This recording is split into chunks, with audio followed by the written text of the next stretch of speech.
I think the news came on, and Thelma's name was mentioned, and my dad just, that's my daughter you're talking about. My name is Fraser. I am the second eldest in the Fraser family. Thelma would have been the third eldest. The family was quite big. We had 7 brothers and 2 sisters at the time of the Stardust. We know Thelma was killed in the Stardust Fire 1981. She was 20 at the time. I was 21, just gone 21. She's a loving, caring. From a child, she was so caring. You know, even in her teenage years, when she became a Order of Malta, not paramedic. They weren't actually paramedics, but they looked after people, you know, and things like that. And first aid was very, very important to her. She looked after the kids, the likes of Barbara and Eric, who were 5 and 6 at the time. And you know, she idolised those. I can remember the Christmas before she passed away. We went out to, I think it was a new supermarket out in Stillorgan at the time, and she bought loads of presents. And I think to this day, Barbara still has her present. I think Eric does as well. Record player, toy record player, whatever it was. But yeah. You know, they're treasured items, I'm sure, amongst Barbara and Eric, you know. So she was a lovely person. Oh, yeah, absolutely. Like, I mean, our parents, we were well brought up, you know, there was never any real problems as such. After Thelma died, the directors of Shelbourne Football Club paid tribute to her in the papers. She was a big Shells fan, of course, and she fancied a couple of Shells players as well, so being a teenager. But yeah, night before the fire, I walked her home from work with my friend I was studying engineering at the time. We walked home, we were just down the road in Mount Street, and you know, great chat on the way down, and she's all chat about going out that night, and she's in a rush, so she left me with my colleague, and she ran on home to start getting her makeup on or whatever.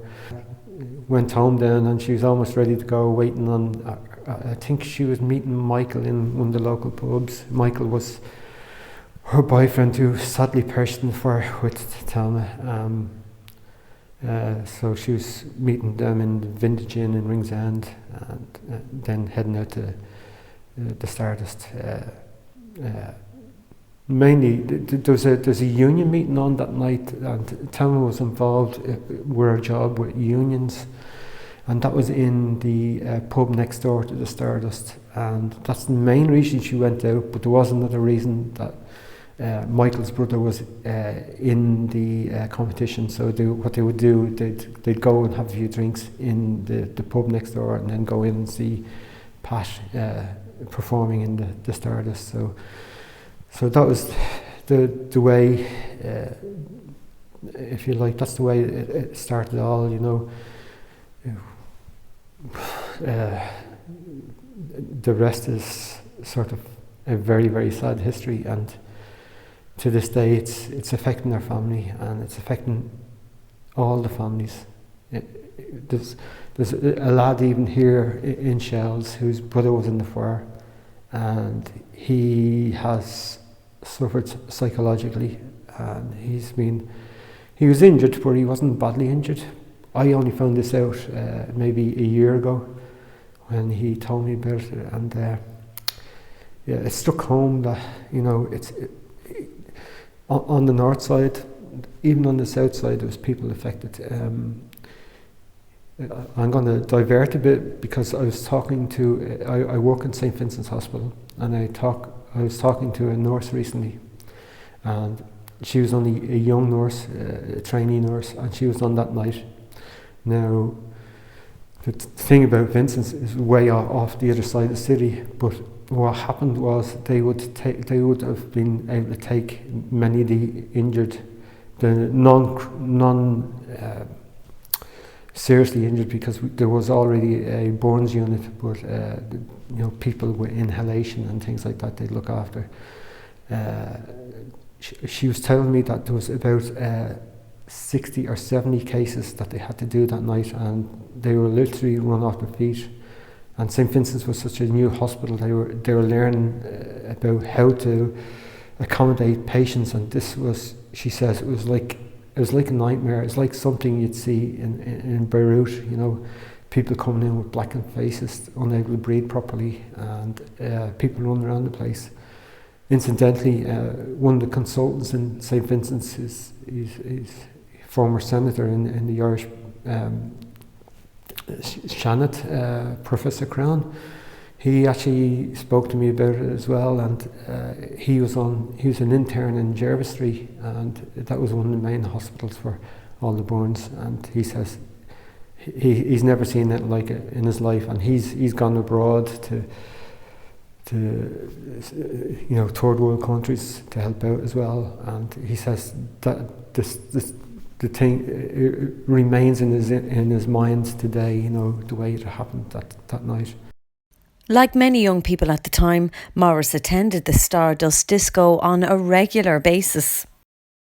As a family, myself, Thelma and Michael, and our uncle and auntie on the north side in Donnycarney used to regularly go to the Stardust. The Stardust was a good focal point for many Dubliners. It was an amazing place.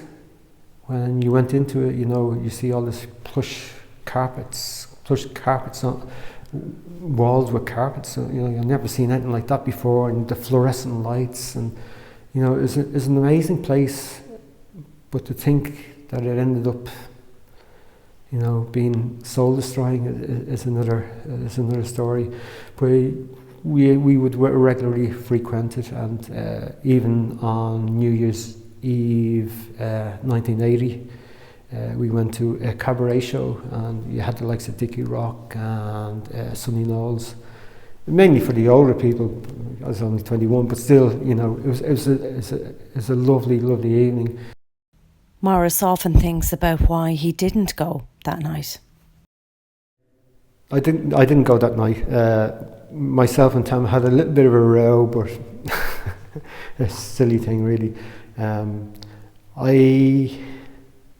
I was starting to go, I don't think any of the family know this, I was starting to go with a girl, and literally that night it ended. That was it. I just couldn't handle it anymore. I wanted to bring this girl. She worked with me in the engineering company, and Tana said, no. I said, okay.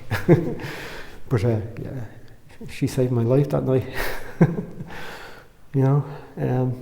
But then again, you don't know. If I had been there, I could have been the victim, and Thelma could be sitting in the seat here today telling her story. You don't know. Making the choice not to go that night has haunted Morris. It's part of the nightmare that I have to live with. I live with it every day. If I had been there, as I say, Thelma should be sitting here probably. Maybe we could have all escaped unharmed. But then again, if you were involved with it in any way, there's 800 people there that night, and I'd say 90 to 99% of those people have suffered psychological problems because of it. And that's another thing. We were never actually helped psychologically. The thoughts of getting justice for Thelma kept the Fraser family going. You have to think of Thelma.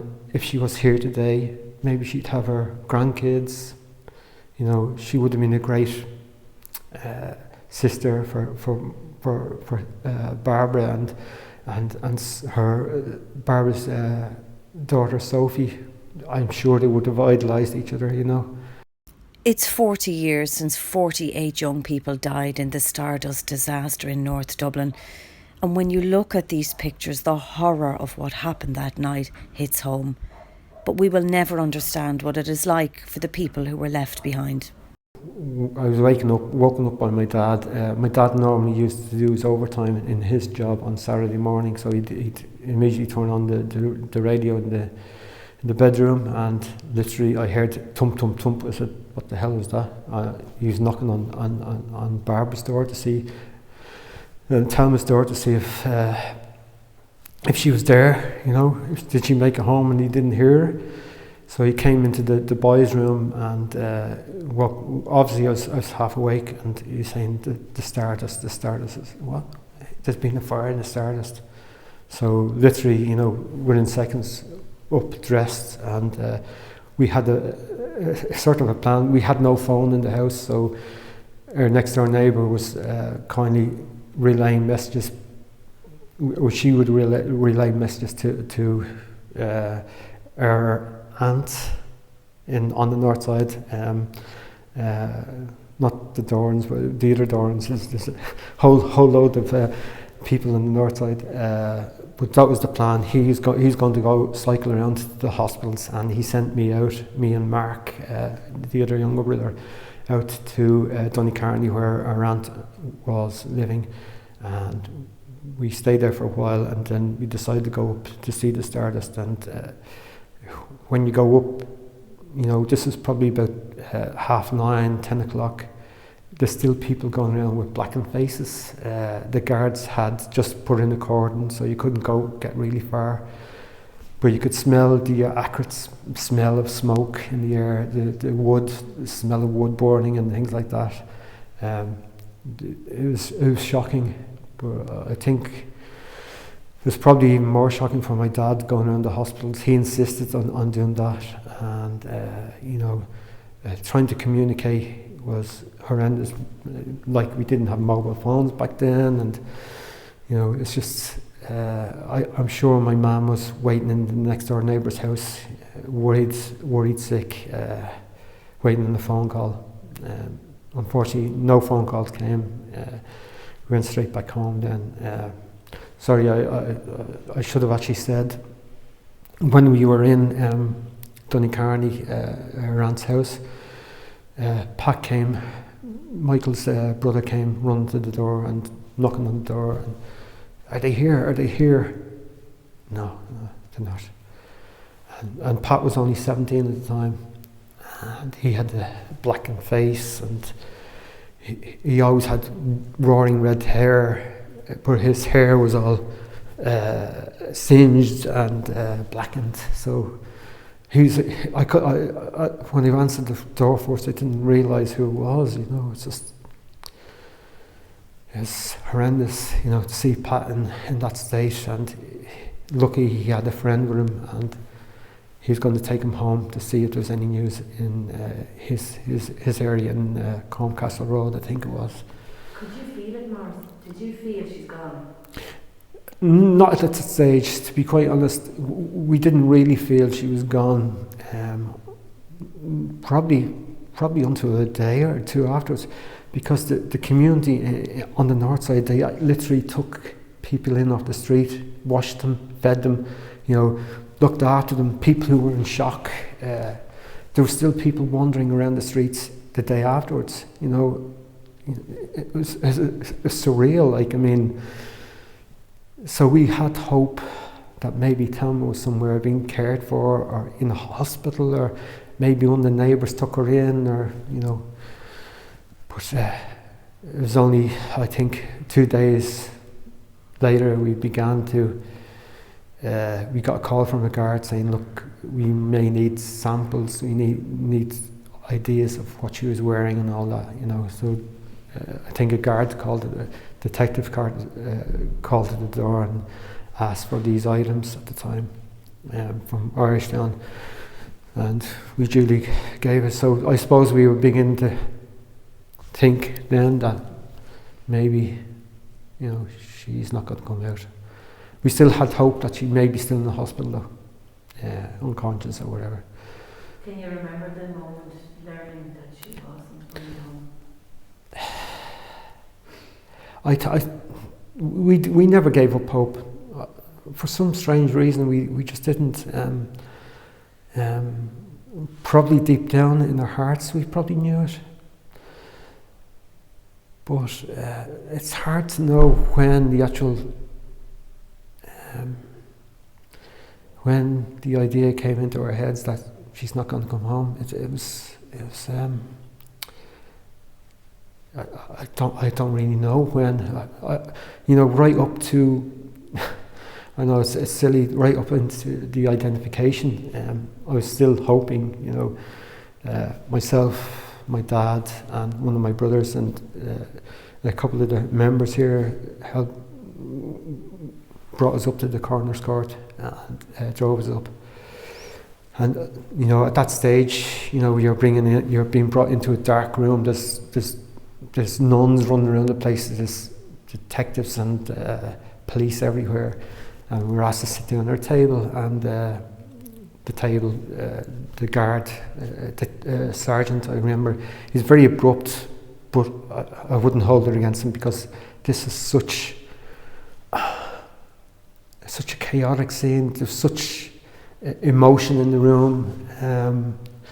Like you'd hear people next to you screaming, crying, with the realisation that their loved one was one of the 48. The guard came out, and he had a brown envelope or a plastic bag, and it was her watch, her rings, her necklace, and I suppose that's when it really dawned on me. Initially, I refused. I said, "That's not hers," and I think the guard was a bit abrupt with me, and said, "It's from her body, take it. It is from her body, And I was in denial. It was a horrible time, but we got on with it, and we had to accept that Thelma wasn't coming home. I think we walked home from the Door Street Garda station, as it was then. I can't remember even. I think we ended up in one of the pubs having one drink. I think in the Lansdowne bar, and I can't remember walking. You're in a daze, and I'm sure my dad and my brother was the same. Absolutely in a daze. It was just horrendous that day, absolutely horrendous. And I've given out about the guard all the time, and in my mind I say he was so fucking abrupt, but I've got to understand his point of view, You needed you to know. Yeah. He said, But that was a horrible time, and the realisation then, came, I suppose, later on when to positively identify, we had to get dental records, and myself and my cousin David went down to Irishtown Garda Station with a list of possible dentists in the neighbourhood that she went to, and we knew she went to one in Donnybrook, but apparently there was something like 11 dentists in Donnybrook at the time, and the guard says, leave it with us, and they'll knock on doors and ask the local dentists. And I think it was a few hours later that we got informed. I think it was a detective came to the door and said, look, the dental records, we have them, and it is definitely Thelma, So the dental records was the way she was positively identified. I think mainly because I refused the identification by her jewellery, that they had to go to get dental records, so probably my fault. But despite the evidence, it was still hard to accept. You still have hope. I mean, it may sound stupid that, you have her jewellery, you have dental records, but you still think, there is a possibility that he got it wrong, and she's still out there. Like, this was 4 days later, But I think the final realisation from my dad was we were home, and there's loads of family we've actually never seen, but they wanted to commiserate. It was understandable. I think the news came on, and Thelma's name was mentioned, and my dad just, that's my daughter you're talking about, you know, to the TV, and he just legged her out the door, and he wasn't found for a couple of hours later. We really worried about him. We had a friend in the Garda, and he was driving around looking for him, and he found him eventually down Sonny Strand, just on one of the benches, just sitting there, you know, watching the waves. You know, he wasn't thinking anything straight, you know, but you know, he just needed space at the time, and that was the realization for my dad. That was tough, very tough. Yeah.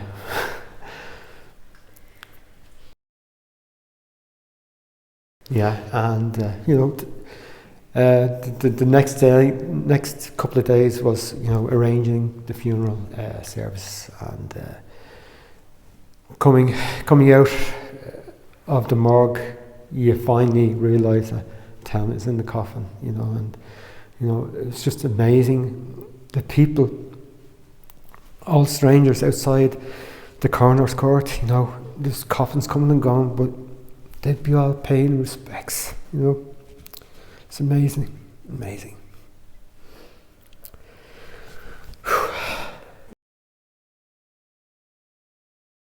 Morris also wanted to pay tribute to Michael Farrell, Thelma's partner, who also died that night. He was a total gentleman until my 21st, when he tried to put me. He drove this big truck, and he was a gentleman until then. And he drove this big truck. He said it's a sort of a drainage cleaning, so it had a big what do you say? A big water container in the back. They dragged me out of the house. We're putting you up in that, and me scared of heights, you know, fecker, you know. They were together for about a year and a half, I'd say. Michael was probably about 4 years old, and my mother was a bit, you know, Thelma's only 20, she's 20, he's 24, he's nearly 30, you know. But you know, I my mother idolised him, you know, so did Dad, you know. I don't think we ever went out for a drink as a whole family, but you know. So they died together on Valentine's night? Yes. We don't know the circumstances. Obviously, we never will. There's a map of where supposedly the bodies were found. Unfortunately, the morning of the fire, politicians and reporters insisted on going onto the scene, so the guards were instructed. I was talking to one guard in particular. He was instructed to remove the bodies and take them off the historicity, whereas normally you'd leave them there in situ, so you'd know exactly which body was which. So the guard was telling me, this is the guard, he's a supporter of our cause. He's very elderly now, but he's telling me his night, and going back to the identification on the plans, they were told to just put a marker, some sort of marker as to where a body was found, so they didn't know which body was which. And on the actual plans, they're all numbered. And when the Inquest book came out, the map was there, and Mum was looking at the map, said that's where all the bodies were. Where was Thelma and Michael? And I think I pointed, I can't remember the exact position, but I said they must have been there, 13 and 14, I think it was, together. So, they died together. Yeah, it's a white lie, but if it helped her, you know, that's. I hope it helped her in some way. That, you know, maybe it did. I don't know. Like all parents of the Stardust victims, Arthur and Kathleen Fraser were shattered. They never they never recovered from it. Like, I mean, both of them were around 56 when they passed away. My dad passed away in 88, and my mum in 91. But they both passed away at the same age, you know. Actually, it's another cruel thing that happened to their family was my mum had a heart attack in 88, and she was taken into Vincent's Hospital, and my dad went with her, and he came home. He asked us to get some stuff ready. He asked Barbara to get some stuff ready for, you know, night dress and things like that. She's staying in, so he's going back up after he had a snooze in the chair, and he never woke up, you know. He never woke up. He suffered a massive heart attack that night, and you know, trying to tell my mum that he passed away, you know, was just as tough as what happened to Thelma, you know. So it's surreal, like surreal.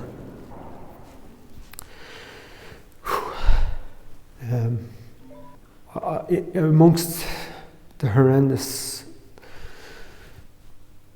scenes, the horrendous nights we've had, they were still very loving towards each other, and the whole family, in a way, bonded us probably a bit more than any other family. Because something like that can rip your family. It could go one way or it could go the other way. Like, I mean, unfortunately, we've seen what happened on the north side of Dublin, where families were torn apart. Suicides happened, which was another horrible thing to happen. There are other Stardust victims, if you like. This is Barbara Fraser. She's Thelma's younger sister. My name is Barbara Fraser. My sister Thelma, aged 20, was killed in the Stardust. I was only 6 years old when she was killed. Growing up in a house with 7 boys and 2 girls, it was fun, there was laughter, full of energy in the house. Thelma was so special. She always entertained us, danced with us, sang with us, did everything with us. Myself, we shared the room together, a little box room, so we were top to tails in the bed, and I'd see everything with Thelma. You know, Friday nights going out with Michael or going out with our friends. She'd be getting ready. I'd be straight up to the bed to see what Thelma was doing, how she was putting her makeup on, getting dressed. Where are you going? All the excitement and all, you know, listening to Thelma. And especially that night. I remember her getting ready that night, getting dressed and putting the makeup on. She was delighted to be going out to meet her boyfriend on Valentine's night. That night, it changed everything in the house. You know, it was a happy, carefree house. Come and go, well, not come and go, but strict parents enough, you know. But it just changed. It really changed. I mean, Mum and Dad, it broke their hearts.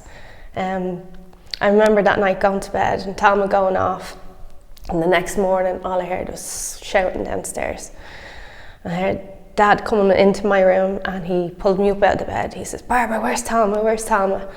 I says, I don't know. I was only 6. I do remember this. A lot of people say you're only 6, but it stuck in my head. And I remember, because Dad was so gentle, he'd never ever raise a finger to you. And the way he pulled me up out of the bed, "Where's Thelma? Where's Thelma?" I don't know. She's not in bed. And with that, he ran down the stairs. I remember running down the stairs after him, just going into the sitting room and seeing my mammy crumpled on the floor at the sofa, watching the news, trying to find out what was going on. After that, everything changed. It really did. I mean, growing up in a house that was full of fun, it changed. It really did. Now, Mum and Dad did their best for us. They really put everything into us, but it just wasn't the same again, you know. Even after that, Mum in 1985, I think it was, she had a heart attack and was taken into hospital. That was 4 years after the Stardust. She survived, she came home, but then 3 years later she got cancer, and my dad then was up at the hospital with her and came home that night. And another night I'll never forget, he came home, I dished up his dinner, I was only 13, 14, dished up his dinner for him, and he went inside for his Angelus, for the Angelus 6 o'clock news, and he sat down in the chair and had a massive heart attack. And Mum still in hospital with cancer. But it's just, you know, he died too soon. He was only 56 when he died. And shortly after that, then 3 years later, Mum died from the cancer. And she was only 56 then as well. So just everything changed in the house, you know, it's just broken. It was broken. Eric Fraser is Thelma's younger brother. Hi, my name is Eric Fraser. My sister Thelma died in the Stardust fire in 1981. I was almost 6 years of age at the time. I have two lasting memories of my sister Thelma. I have a memory of Thelma playing with me on the floor when I was a tiny baby, playing Row, Row, Row Your Boat. And I have a memory of Thelma when she came home from holidays with my other brother Morris and her boyfriend at the time, Michael Farrell. She came home and she gave me a little toy that I still have in the attic to this day. It's my only two memories of Thelma. My memory of the Stardust is we were quite a large family and we all had to share beds. I was in a cot until I was 7 years of age in my parents' bedroom. And on the morning after the Stardust fire, I remember my dad's alarm clock going off in the bedroom, and the radio came on, and it was RT Radio News declaring that there was a fire in the Stardust in Artane. And with that, my dad bolted from the bed and tore out of the house, and that was the last we saw of him for practically an entire day until we finally heard the news. Back then there was no phones, so that's when we finally heard the news that our sister Thelma was missing in the fire. She wasn't confirmed dead until quite a few days after, and it was my brother Morris, I believe, and my dad had to identify Thelma's jewellery because they couldn't identify her remains, obviously. From that day on, it seemed to unite our family. Our family became very, very close. Very, very unique circumstances have brought us really, really close to this day. We have struggled to always come to terms with the fact that we don't know what actually happened to Thelma. Also, we don't know what happened to all the other people, the other 47 people that died.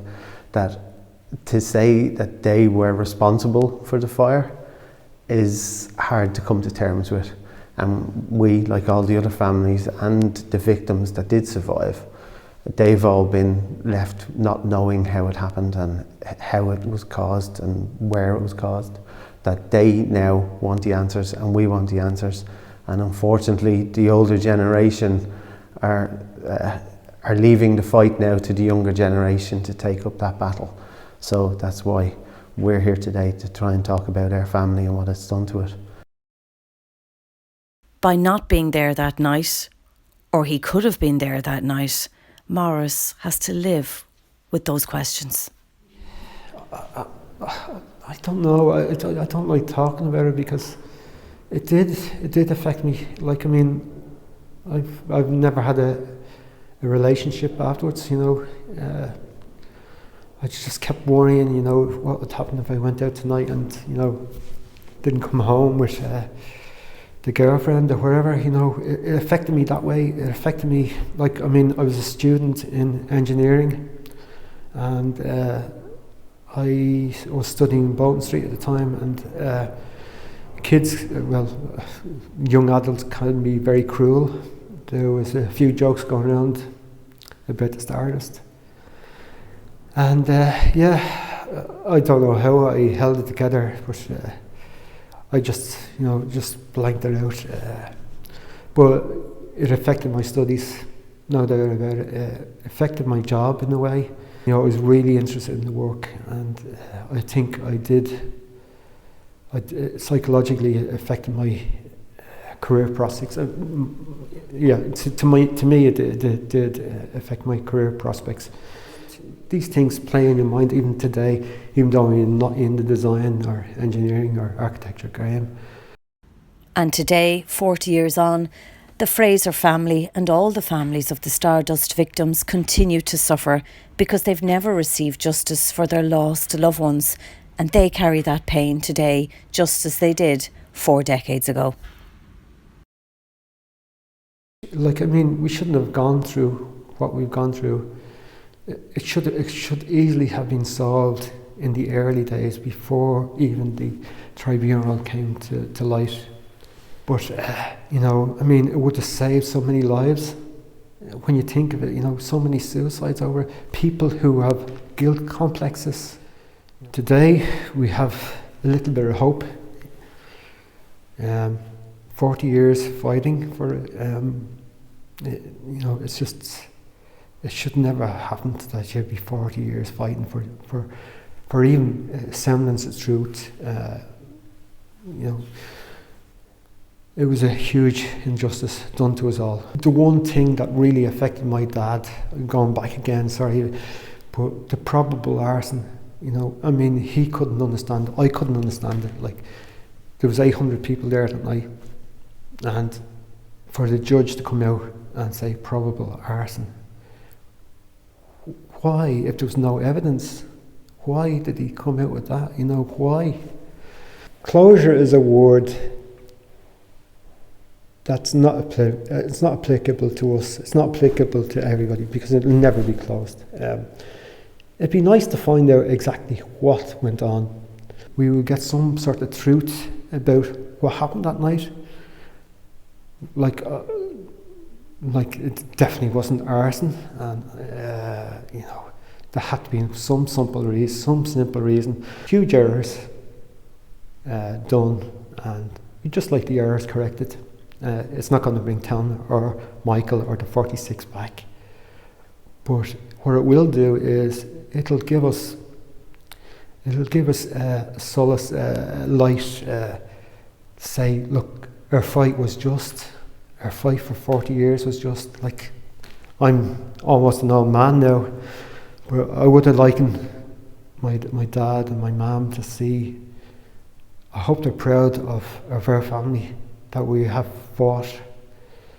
Right, we didn't fight as long as probably Antoinette. Antoinette was absolutely, Antoinette and her mum were, you know, Trojans. Like, we kept to ourselves because we were on the south side. We were sort of isolated or insulated from the horrors that was going across the city. Really, we didn't start thinking about trying to find justice for Thelma maybe 15, 20 years later, after Mum and Dad had died, because I wouldn't be able to do that, you know. It's not a competition, Mark. You know, you couldn't, you know, like, they wanted their family as their family unit was together. If you were to start fighting about justice at the time, it might have brought the family down, you know. You know, people with different opinions, you know, which they're entitled to, but you know, it could have went wrong. But you're here now. I'm here now, and you know, it's great to have the likes of Eric, Barb, and the rest of the family behind us again. You know, it's just, it's brilliant, and you know, it's all for that photograph, the keepsakes we have of Thelma, keep her memory alive. Like, she was a totally innocent person, really innocent. She was sporty. She was, you know, another reason why we're here today. She as I said, she probably fancied some of the Shells players at the time. But she could have been a superstar. She played football for her job in